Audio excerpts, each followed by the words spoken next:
guys. The Crow is without question one of the most iconic characters, one of the most iconic films, I think, that has really ever happened in the gothic horror vein. I think you guys will all agree with me on that, otherwise you wouldn't be in the room. And obviously, the fact, check something real quick, the fact that this story of Eric Draven and his coming back as the Crow to save Sarah, he's almost like a horror fan's Batman, man. Yeah. And that makes this even more pleasurable to introduce our own Rochelle Davis, the Sinister Creature Con. Welcome in.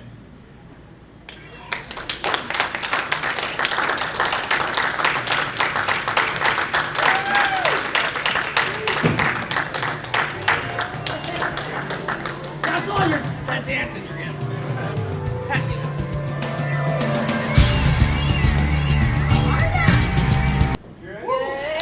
How are you? Is there any energy? Like, you guys fall asleep? Don't fall asleep with me, please. Like, I'm here awake. I'm wide awake. Please be up with me. How are you? I'm here. I'm fantastic. Are you having a fun day so far? Absolutely. There's no better place to be than the company, like really awesome, cool, unique people. That's my jam. I think that is something that Sinister definitely prides themselves on, is the fact that it is all inclusive, all encompassing, all that good feeling stuff. Absolutely. So the last time I was here, I felt like I was welcomed with open arms by very cool people. I will never forget being made cold coffee in the office and being like, I like these dudes, they're cool. And then like I met the staff and I was like, this is a great show. I've done a lot of shows and there's very few, maybe a handful, maybe 10 if I really could think of them, but probably just off the top of my head of things I absolutely could remember really well, maybe 5 out of the tons I've done over the 10 years, whatever. This was one I never forgot. As soon as she was like Sinister, I'm like in Sacramento with Brian. And like I knew exactly. I just remembered you guys are awesome. So I always have fun here. It's good. It's a good place, right? yeah. Woo. Thank you. We're in agreement. I would say that the first question is a pretty obvious one, but it's something that I would love for you to kind of share. And I know this film is the reputation of Brandon's accident, but it's not even just Brandon's accident. It is a series of things that happened in the making of this film. Some before, some after his accident, when you guys continue to try to finish it in his honor. Right, which was the easiest way to revoke this whole idea of this curse. Right. It was like, you can blame that on anything. If you have a superstition and you say, well, if I drop this comb under that chair, bad things are going to happen. Guess what? Quantum physics will tell you that will, because you just manifested it. So that's all superstition is, and I can't tell you how annoying it gets when people are like, no, it has to be a curse. I'm like, no, it could just be people were overworked and exhausted and couldn't make good decisions on no sleep. That's more logical, just saying. For sure. Yeah, for sure. Yeah, there was a lot of mistakes being made. What I was gonna really at the heart of the question was, I know you and Brandon, obviously, the roles that you played would create a close relationship between the two of you while you are on set. I know in an article that I read that you had said that the graveyard scene was one of your favorite scenes with him, and I also know that you had said that he didn't like dogs, but you were planning on getting him a dog. But what are some like the fun Brandon Lee stories when he wasn't full character, just messing around? Yeah, I mean, if you see the character of Eric Draven, like, he's such a cool character because that's who Brandon created. I mean, it's kind of like Sarah. I'm not Sarah, but I created her. I definitely took what they had in writing and went, this is the girl that says that. Yeah. And that's what he did, but he did it so much better than me because he was a seasoned professional. I was still just doing plays since I was a kid when I got into, doing films. But we had an immediate chemistry before we worked together. So it wasn't like something we had to learn to develop over time of rehearsing. Like when we met, it was almost like I already had known him and he had already known me somehow, but we didn't. And and it was, first time I met him, is a good story about Brandon, just to explain how not Eric Draven he was I was driving through the set. They were just driving me through Carolco Studios to show me this is the back lot, here's all the warehouse, that's where they make the food, here's where the carts are. And we go by the makeup and hair trailers, and they go, and that's where they do the makeup and hair. And as we drive by, we're slowly driving by so I can see it. Brandon turns, he's easily 100, 200, 300 feet, I don't know, I was 12 at the time, but we were on a road, big piece of grass, and then a trailer, very far. I couldn't see his face in detail. And he sees the car, and I guess somebody had said to him, oh, that's Rochelle, like, seeing the set. And all of a sudden I see him going, Rochelle! And I look over and he goes, I'm Brandon, nice to meet you. And I went, nice to meet you, I'm Rochelle! And just kept driving. And it was like, okay, that just happened, whatever. Didn't even know who he was. And so when we met each other, it really felt like we just already kind of knew each other, so it immediately just became this very natural, like, older brother, little sister feeling. So as soon as we started actually reading scenes together, it was instant, like it was palpable in the room. And people were like, how is that? And we're like, because we get along so well. So yeah, I mean, I think that, that's where that comes from. So that, you would describe your relationship with him like brother and sister, because when he comes back as the Crow, he has the whole, the mother's love scene and all that, where he's trying to talk some sense into your mom before it's, too late, so to speak. Right. It's almost like he's coming back as a fatherly figure. Correct. But he's so young, that's the thing, is the character's so young that even though he's coming back as that protective figure, it's so much more like an older brotherly feeling. Because I've had people, like Ernie Hudson, for instance, he feels like a second father to me. My father passed, and if I thought of anybody that was like my father, I'd say Ernie. Yeah. Because when I see him, he gives me a great big hug, he cares about how I'm doing, we sit and have dinner together, but me and Brandon, we goofed around. We played practical jokes. We traded my Game Boy back and forth to play Tetris. It was like an older brother thing, but like he was so much older. Yeah. It was like having that deep distance in age with an older sibling.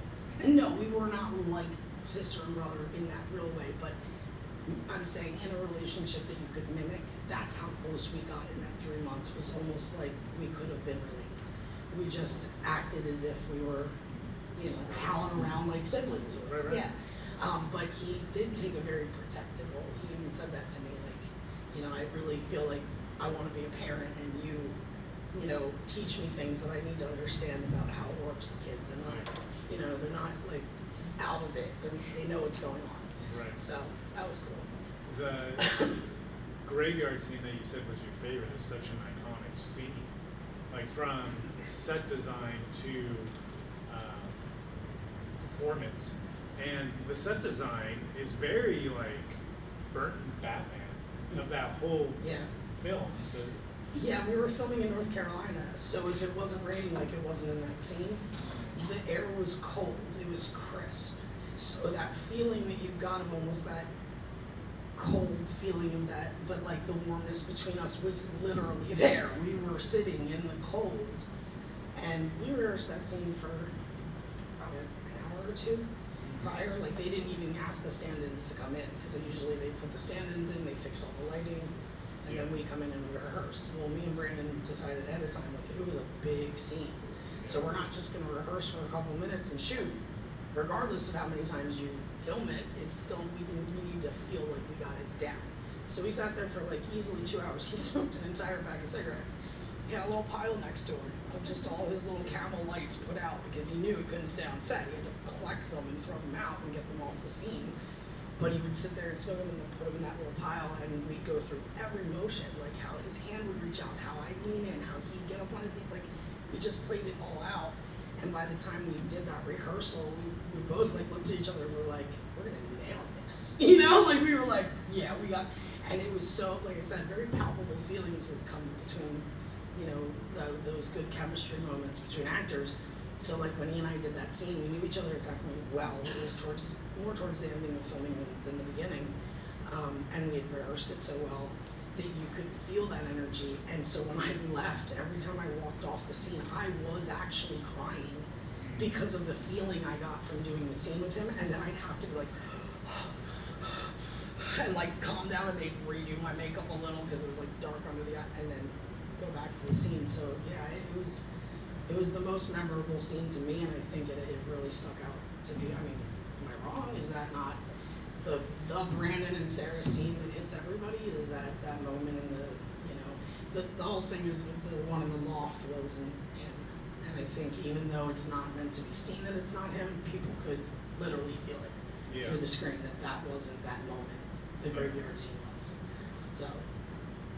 The thing about that too is when he passes away, they bring in the double, and it's like you just said, you can, and having gone to film school and then rewatching it, it's like you can like kind of pinpoint when it's him. Exactly, and you're not. like right then. And it's more about like the shot choices when it's not him. Right, because you know they're not using his face specific, or they're doing fast enough you can't really zoom in on the face, that kind of stuff. Yeah.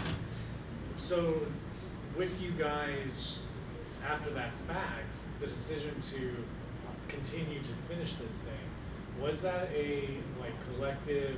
100%. Everybody was like, we gotta do it. Yeah, I mean, like the actors and the crew members, no doubtedly, we all knew Brandon well enough to know that getting shelved was like, you might as well kill him twice. Like, he was already gone, and this was something he was so passionate about because it was going to push him in the direction and acting where he wanted to go. So that's what he was making his mark, that I'm not a martial artist like my dad. I can do that, but that's not me. I want to work like character roles. So he put so much of his heart into it that the cast and crew was like, you'll break our hearts. He'll break his heart. And like, he would be destroyed. And we fought so hard. We had meetings about it. I remember I was 13, 12, and all the cast and crew would be like at a, big, lunchery or whatever, and we were talking about how they cannot do this. They can't.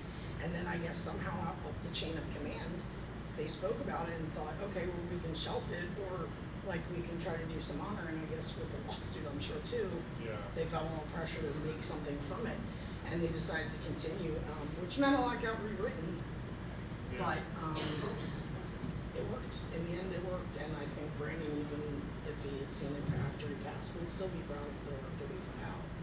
I think it's interesting that your grandma was the grief counselor.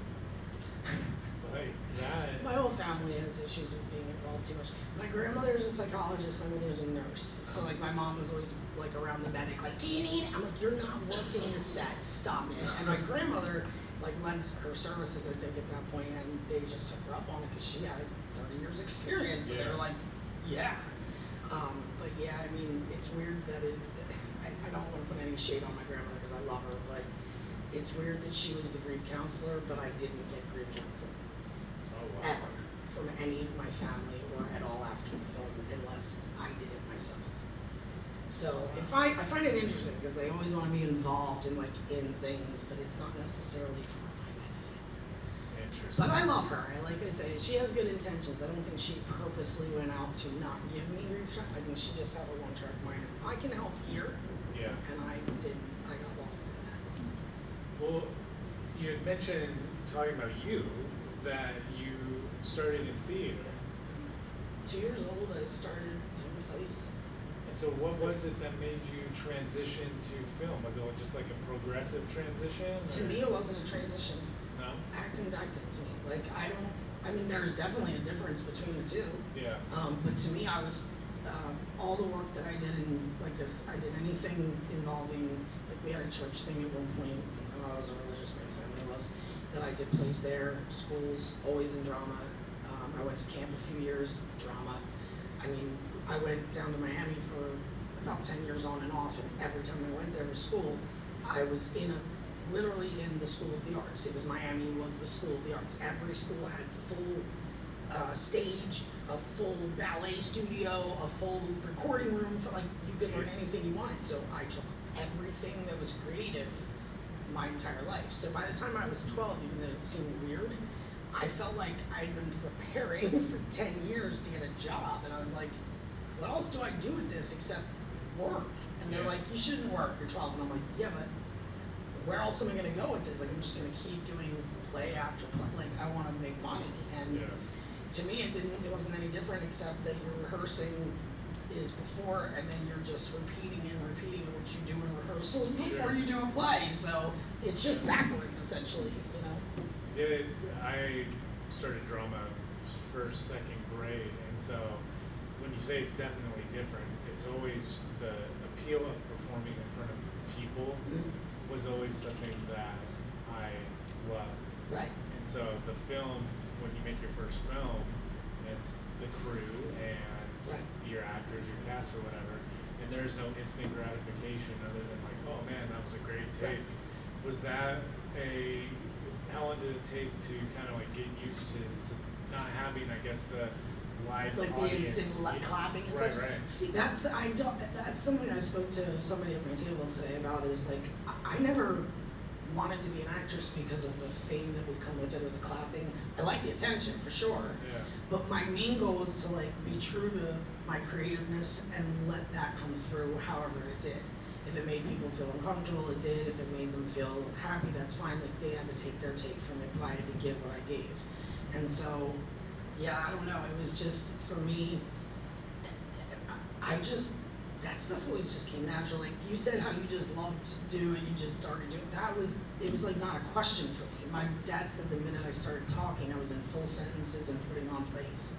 He's like, it was like you knew, you just had to get this out of you. And I was like, yeah, and there was no question. It was almost like I couldn't stop myself from doing it. It was like a drug. I'm like, I'm more comfortable in front of all of you than I am in front of one human being. If I'm sitting alone with one person, I'm shaking, I'm nervous, I'm anxious, I'm a mess. You put me in front of a crowd, I feel completely natural. It's bizarre, I don't get it, but it's just what I do. So yeah, it just was like the natural progression in my mind. I was like, might as well start making money.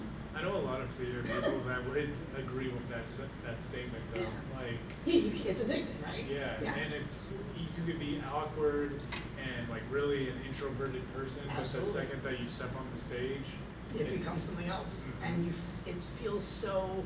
It's almost like a life force that becomes inside you. Like when you do whatever you do, that's a creative outlet, whether it's acting or art or whatever. Once you find that feeling that happens when you're creating, and it gets that like energized, nothing else is like that, and you just chase it. You're like, I want to feel like that all the time. So yeah, it was just to me like, yeah, this is what you do. Like, but I know so many people are like, I would never get in front of people. And I'm like, but yeah, you're good with me alone. Like, I'd be a mess if I didn't know you. You know? So tell me more about this dog thing. Like, how first of all, how did you find out that Brandon didn't like dogs? Okay, well, my mom always had millions of animals. It was ridiculous. We had goats, chickens, peacocks, doves, raccoons, goats. I mean, she was ridiculous. So we also had many dogs and many cats. And so that ended up coming up in the conversation at some point, that we had a lot of animals back where she lived. And I didn't live with her at the time, but he said, do you have dogs? He said it real quick, do you have dogs? And she was, why? And he said, I don't like dogs. And I think I laughed at him, and I was like, who doesn't like dogs? Yeah. You know? And that's when I realized, like, to like look at things from a little bit different perspective. Not everybody's had your experience. And he said, because I was attacked by one, so they scared me. Oh, wow. Like, I don't want to be around them. They make me nervous because one bit me and I didn't like it. And I thought, well, if something bit me, I probably wouldn't like it either. It was scary to me. But it just became kind of an ongoing joke because we did love dogs. He did not like dogs. And then at one point when he was planning all the wedding stuff, I decided to make a big joke about it and said, hey, Brandon, like, I'm going to get you for your wedding present. And he's like, you want to tell me? And I'm like, I have to tell you. It's too exciting. I was like, what? And he said, I'm going to get you a dog. And I think he thought that the joke would go, like, over my head. Little did he know I have, like, half my family members are Japanese. So he goes, that's great. I'll walk it. And I went, nice. And he went, you got that? And I said, yeah, I'll walk. Like, to start frying, he goes, oh my God, you're an old soul. And I was like, so I was like, yeah, so I'm gonna get you. He's like, all right, cool, I'll walk it. And I was like, all right, that's cool. I would never have gotten it. But it was a good joke stuff. He liked joke too. You mentioned that Ernie was, and still seems like is, like a father figure to you. The first time I ever watched The Crow, tripped out so hard because I was like, Winston is the chief of police now. What was it like working with him? He was a little different back then than he is now. He's so much more laid back. I think he was more like serious and an actor back then, but he was still just as nice. He just was very like, I'm doing my job, you know? And so I always saw him as like, and then somebody had to tell me like, you know, he was in Ghostbusters. And I was like, oh, now I see it, but like he was always so like, that I was like, oh, I don't know, it's just this way. But through time, we kind of developed that. Like it wasn't like when I met Brandon, like me and Ernie developed a friendship, and we over time like just got more comfortable with each other. And like our first scene we had to do together, I went to his trailer. He was actually going to be filming the scene in the boxers and the t-shirt, and he was wearing that when I walked in. And I don't think either of us thought anything about it because we were just going to read lines. But that's how we got kind of comfortable with each other and got to know each other. And at one point, he tried to give me some direction on my lines, and I said, "Hey, you play the cop, and I'll play the little girl, okay?" And he kind of giggled, and I was like, "Just saying, like, you do that role, and I'll do this one, okay?" And he was like, "All right." And he was like, but I appreciated that a seasoned actor was like giving me tips, but that wasn't what Alex wanted. He wanted me to do it my way. So I was like, "You do you, I'll do me." And then over time, that became very friendly, and like, especially doing conventions, we wouldn't see each other for years, and it'd be like, "I miss you." And so yeah, over time, he became more and more like a kind of father figure. How often do you guys get to actually see each other in person? Not very? No, I think the last time I saw a group of them together was, it was about 5 or 6 years ago. And that was me, James O'Barr, Bai Ling, Tony Todd, and Ernie Hudson. So it was the 5 of us, which was amazing, because that's like never happens. But that was the first time since 2011 that I had seen that many, like even close to that many people, and it wasn't that many. So it's very rare that you get like all of us together. And when you do, we're a mess. We're all just like little kids, like, but yeah, that's good stuff. Bai's character is so encapsulating. Like, and she doesn't even talk that much in the movie. She didn't speak English that much during the movie. She'll tell you herself, she barely spoke English when she did that movie. So but, yeah. like, she is like a really dope. Oh my badass. god, she's amazing. What was she like on set? She like what she's like now is so much more of her, because I think back then she was getting used to the culture. She had just like kind of been starting her career here. She didn't know a lot of English. She was kind of just easing herself to not like to gauge the situation. So she was much more mild and meek and sweet, and like she'd giggle and laugh and look at me, and I'd be like, "Oh, she's sweet." And then I met her years later at a convention, and that chick is wild, yo. She is not like that. Like, that's not who she is. Once she realized she could just like let loose in America, she let loose, man. She is so much fun. Like, we went to a great party together. I was like, "Dude, I love you." I was like, "I wish we could hang out back then." She's like, I was no fun back then. But yeah, she's awesome. You mentioned Tony Todd. At that point, he was Candyman, of course. Yeah. Creepy character. Yeah. Tony is pretty much, he's just got that iconic voice that he is, the second that he wants to be scary, he could probably ask you for like a glass of lemonade and it would be terrifying. Yes. So what was he like on set? Funny that you say that, because the very first time I met him, I didn't know he was in Candyman. However, I did not watch scary movies as a rule. I just didn't watch them. But my dumb, idiotic, junior high school friends were like, "We gotta see Candyman." I was like, "Fine, let's do it." I go to the theater to see it with them, way before I did The Crown, of course, see it with them, whatever. And I go into the bathroom, and they come in the bathroom after and close the light off, say his name 3 times, and run out. And I'm like, "Ah!" So I get on set, and we're talking for a good 5-10 minutes. I'm just having a nice talk. "Oh, hey, how you doing? Well, have you done anything else? Is your first one cool?" And then at one point he goes, "Yeah, when I was working on Candyman," and I'm standing at the bottom of my staircase that went up to my room, and I just started going up the stairs, and he's like, he looked at me, and I was like, "You were who in Candyman?" And he's like, "Candyman." And I was like, "Yo, no." And he's like, and he just looked at me and he goes, "We've just been talking for like 10 minutes. And I was like, All right, yeah, that's true. Okay, but you scared the crap out of me, dude. Like, I was about to go in my room right now because I just had flashbacks of my nightmares. But he's completely the opposite.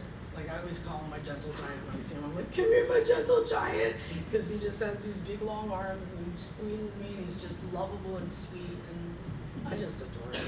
He didn't even want to like grab me up and kidnap me the way you're supposed to because he's just such a nice, sweet guy.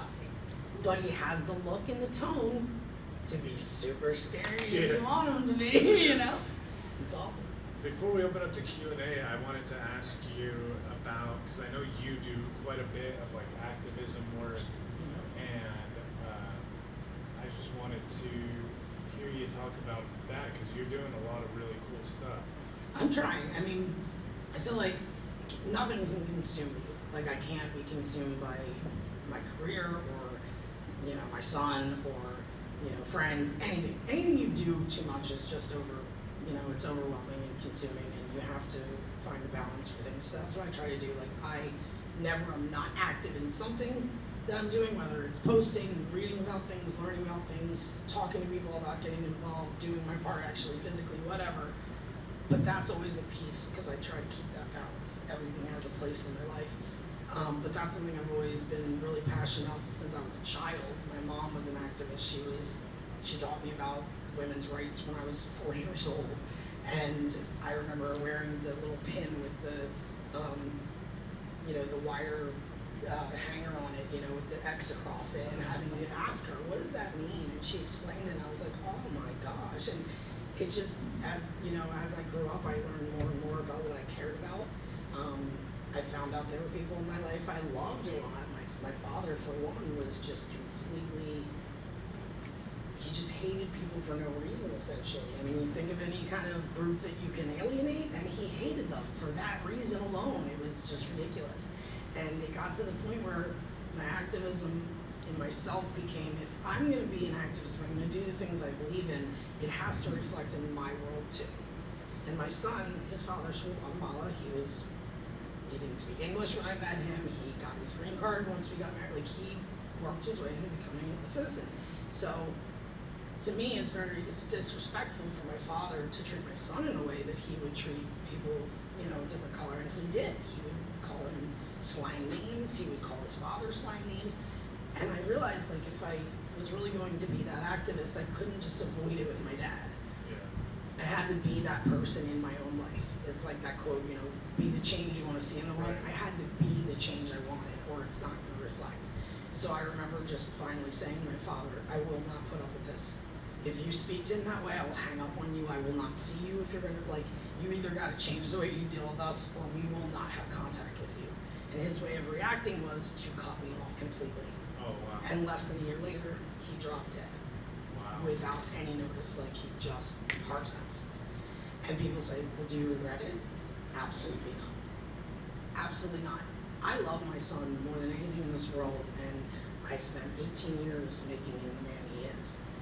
If I didn't show him what it meant to have boundaries and to be what you expect the world that you want it to be, and try to be that change yourself, then you're just talking.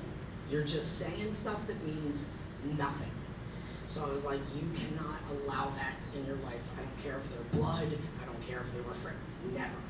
And he learned that real quick. So we have a rule in our house. If you have bad energy, or if you have some sort of, thing against any person for any reason other than they treated you bad, you don't belong in our house and you don't walk through our door. And that's that. So what I do on my free time for activism is one thing, but I live it more importantly. I do my research, I talk to people, I learn, I try to always evolve and grow. And that's to me what being a real activist is always growing and learning. For sure. Then that's a good rule to live by, what you just said now. As far as what goes on in your household. That positive vibe stuff. Exactly. Karma is very, very, very real. Absolutely. And I mean, I don't want to, speak on your dad, but that says something, that the fact that he was who he was. I mean, that's the thing, is people like to, when somebody dies, they like to pretend they're not who they were.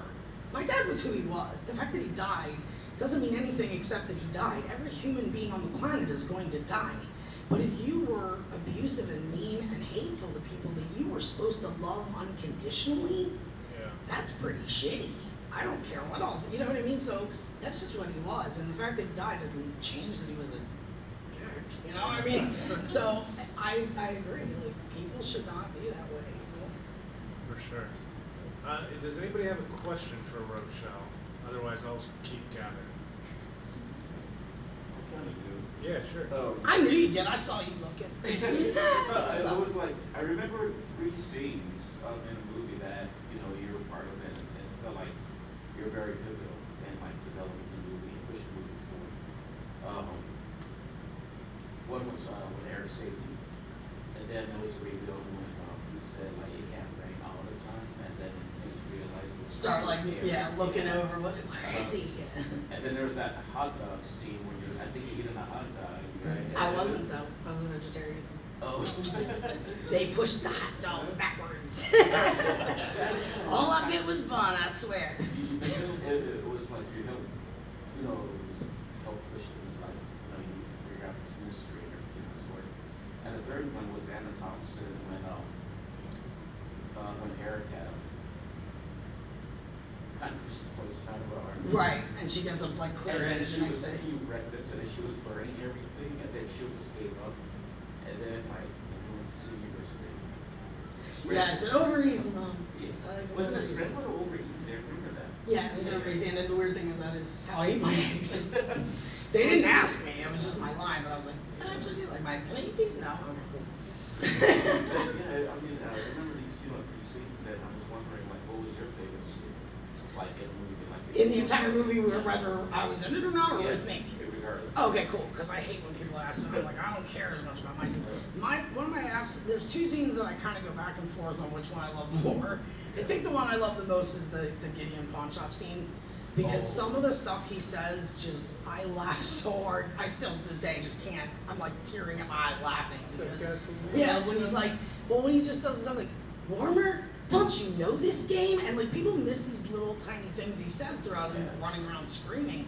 But I remember listening to it when I watched it the first time and being like, he is so calm. Like, that's the Brandon I remember, So when he's like, Warmer, don't you know this game? And then he like hangs upside down. He's Mr. Gideon, you're not paying attention. It was like, I just love that scene because it really let him be him with the makeup still on. Because the only time he really got to feel loose and like be himself more was in the flashback scenes. And you don't really see much of it. It's just like quick little. So he got to do it, but there wasn't much you see in it in the film. So that was like the one time you could see the clash of those, like his funniness and the revenge all coming together. So that was probably my favorite. But second favorite is the Tintin one. Oh, the Tintin. Something about, I love that scene. Which one? I love that scene. Oh, gets me every time. The look that he gets, because he doesn't do it in every encounter with that gang. Right. But those 2 scenes in particular, like he's got like this kind of like half shitting grin on his face. Yeah. And it's like, oh, okay. So that's cool to kind of, so we are out of time, but that is cool to kind of like end the note that is the blend of the Crow and the real Brandon. Yeah, absolutely. Yeah, that would be my best description of like, that was his personality. And believe me, he had an angry spot, but it was very hard to reach. It was just, you had to be disrespectful to women or, disrespectful to somebody for no apparent reason. And but that was the only time you would see that side of him. And even that was very calm and collected. He would just be like, I'm not dealing with this. I'll be out there, and it was just clear, like nobody doesn't get along with him. If he has a problem with something, you're doing something wrong. So he was just an incredibly fun and just lively, enjoyable person to be around, and he made everything about that movie just perfect. Well, I will definitely say the same for you. You have been an incredible, fun, and lively person to be around in this panel, and I thank you for coming and joining us. Oh, we have one. Yeah, we do have time. You have one question? What about the kitty? God, she's beautiful. You said your family was super involved with your grandma owned a lot of pets. My mom did. Your mama? Yeah. Whose kitty was that? The cat. Oh, actually, that's funny. We had about 5 to 7 of them that looked identical. Yeah, cats don't behave. Do you think they're gonna do what you tell them? Do they do what you tell them to at home? Because mine doesn't. Like in the hot dog stand scene where the cat's there, it was tied down with a cable so it couldn't get up. Like there was nothing harmful to it. It just knew it couldn't stand up because there was a ring around it. But yeah, they don't behave. But one of those 5 cats was actually James O'Barr's cat, Gabriel. He actually was in the film. That's who he named him after. That's what he looked like after. And he actually owned a white cat named Gabriel that was on set. So some of those are Gabriel. And James O'Barr's in it.